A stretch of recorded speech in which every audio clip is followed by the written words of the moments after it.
Millie Bobby Brown accused. Stranger Things, co-star David Harbour of harassment and bullying. Report. Hello friends, I'm Wordly Wise. Welcome to my channel. For the latest news update, please subscribe the channel and press bell icon. David Harbour plays a father figure to Millie Bobby Brown's character on the Netflix hit Stranger Things, but the two actors' working relationship was not so convivial, a new report claims.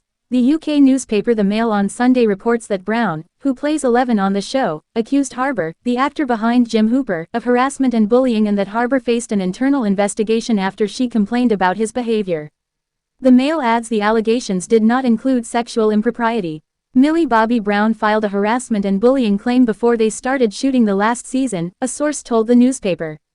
There were pages and pages of accusations. The investigation went on for months. The source went on. Netflix will never comment on an internal investigation, but the fact they've not denied it speaks volumes. Stranger Things helped put Netflix on the map. Millions of fans around the world have been anticipating the finale. No one wants anything to take attention away from that. The Mail also reports that Brown had a personal representative with her on set while filming the final season of the show, the first chapter of which starts streaming on Netflix on November 26. Page 6 notes representatives for Brown, Harbour, and Netflix did not immediately respond when asked for comment. Harbour was already in the headlines this month after Lily Allen, his estranged wife, released her fifth studio album, West End Girl, on October 24. In the album, Allen sings about the dissolution of a relationship amid infidelity, and given the pop star's real-life breakup with Harbour, many listeners pinned the bad behavior on the Stranger Things star. In a recent interview with the Sunday Times, Allen said some but not all of the narratives on the album came from her own experience. "I don't think I could say it's all true, I have artistic license," she said. "But yes, there are definitely things I experienced within my relationship that have ended up on this album." In 2018, not long after Stranger Things' debut, Harbour told reporters that he worried about Brown as the then 13-year-old navigated early fame. "I try to protect her as much as I can," he said, per People.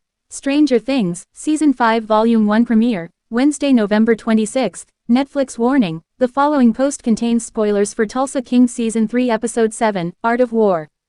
There was a lot of fallout after the assassination attempt on Dwight Manfredi, Sylvester Stallone, in Tulsa King's latest episode. First, he had to make amends with Quiet Ray, James Russo, who was upset about being shot at and shot down. Ray agreed to help Dwight get distribution access but warned that retribution was still coming. Dwight didn't dwell on that threat and instead worked to talk the Attorney General into restoring the liquor license. He did so by having Margaret Dana Delany rope Cal Thresher, Neil McDonough, into a scheme to expose his gambling issues.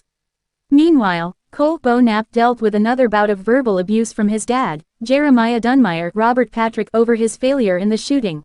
All of this commotion gave some of Dwight's crew room to roam, and Scarlett Stallone in particular took advantage of that in some surprising ways. After an emotional secret meeting with Cole in which he declared his feelings for her, and she acknowledged that her boss would be furious if he ever found out about their connection, she returned to the bar and accepted a risky proposition from the newly entrepreneurial Tyson J. Will and Goody Christopher Caldovino. She agreed to run reconnaissance for the pair at a frat house, scoping out the lay of the land and reporting back so they could storm the place as fake cops and steal the college kid's stash of ecstasy.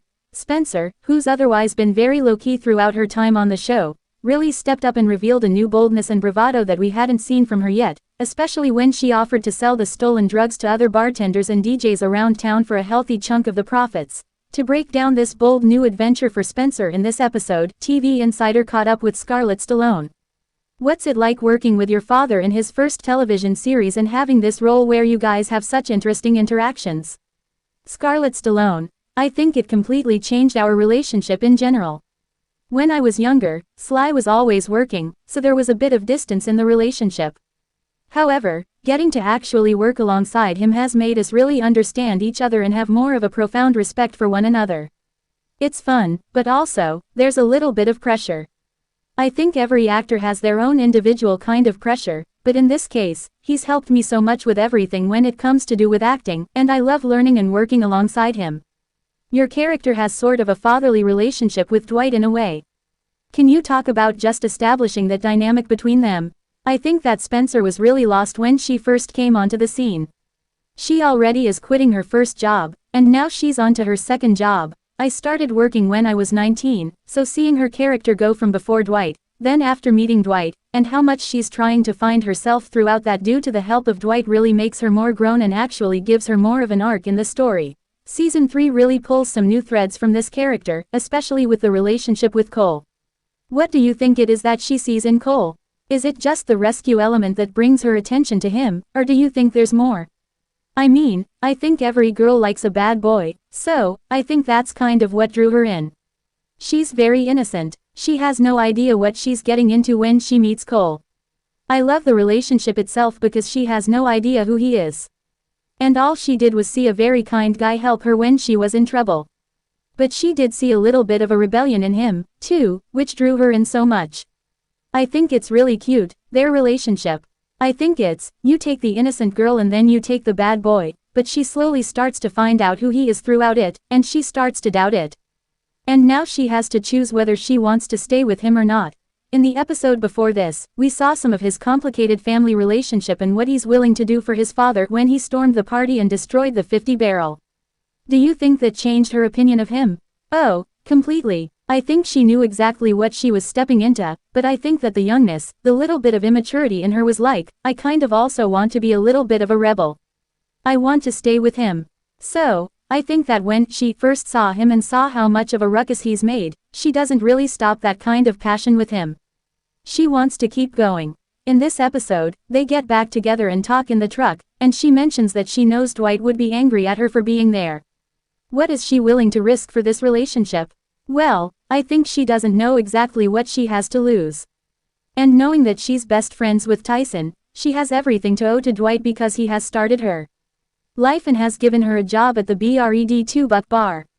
So, she doesn't really understand, if I'm going to succeed in this relationship, I'm probably going to lose these friends. So, she makes it a secret, that's her little rebel phase where she's like, I'm gonna stick with the bad boy, even though I know what damage he's caused. We also see her express some confidence and a different rebel side in the fact that she gets involved with Tyson and Goody in the heist of the frat house. What makes her so confident in that moment that she's able and willing to do this? I think it's more she grew into the relationship with this crew. I think Spencer was kind of like the outsider, didn't really know. She was just working with Margaret at the ranch. And then as time went on, she kept getting introduced to the new characters in the group. And I think she has that sense of comfortability now, because she was so awkward and tight when we first got to know her. She was just an awkward college girl, didn't really know what she wanted to do with her life, and then knowing that she kind of has a passion, this little bit of a spark of rebel passion in her drew her to wanting to do something that is so out of her comfort zone. Also, she just loves making money, you can tell. Speaking of making money, the moment when she shakes Tyson down for a higher percentage, that's a pretty cold moment. Do you think she was kind of invoking Dwight or any of those guys in the moment? Oh, 100%. I mean, like she said, she does take business classes in college, so I think she wants to fit in so badly, and she doesn't want these high-powered guys to take advantage of her ideas. So she wants to also be like, I deserve to be in this group just as much as you guys, so I need to take a percentage as well. We'll have to wait and see how Spencer, Tyson, and Goody's new extracurricular activities play out through the rest of the season, but clearly, she's in the game now for good.